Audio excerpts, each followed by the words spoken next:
Magandang araw mga katatay. Ako nga po pala ang tatay ng isang Oriental Mindoro. At welcome po sa aming vlog.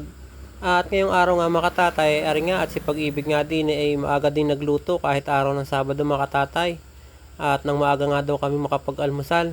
At habang nagluluto naman nga dyan si Pag-ibig mga katatay, ako naman yung nag-iintindi ng aming mga hayop nga mga katatay. At ari nga mga katatay, nakakain na rin kami din at nagkasabay-sabay kami din at wala kang pasok ngayong araw na ito at Sabado nga mga katatay.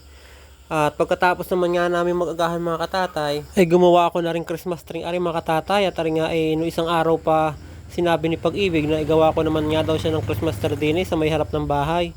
At ang gusto nga niya din ipagawa ay dalawa pa nga. Sabi ko ngayon nga ang gagawin ko yung isa lang muna at baka bukas na yung isa pagka maganda ang panahon.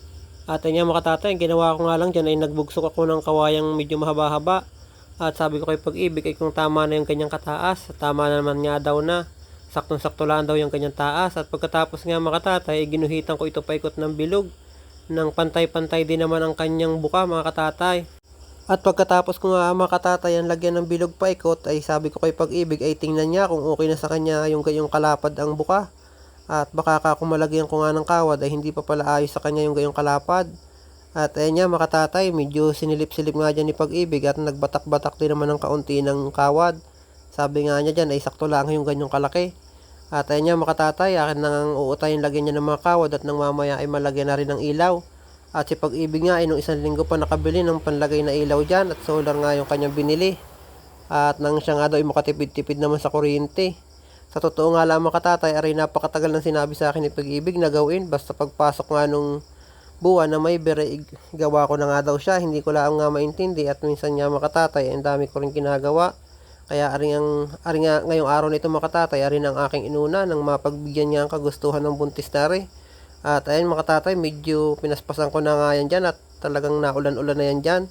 Sabi ko nga kay Pag-ibig, isusundo ko lang ari at ako ay magde-deliver pa nga ng video kay mga katatay. Kaya medyo ako'y hapit din ng kaunti. At ari nga mga katatay, ari nga nilalagyan ko na ng mga ilaw paikot mga katatay. At medyo naparami nga ang bili ni Pag-ibig na ilaw nga mga katatay. At sabi nga niya ay mayroon pa dun siya sa loob na tinago. At sabi ko bukas ko na nga gagawin yung isa kapag medyo maganda ang panahon. At ayun nga mga katatay, natisting naman namin nga agad nung madilim na at mukhang maganda naman yan tingnan at lalo na siguro ari mamaya kapag madilim na. At hanggang dito na lang muna nga mga katatay ang aking vlog. Maraming pong salamat at Merry Christmas na po agad sa inyong lahat. God bless po.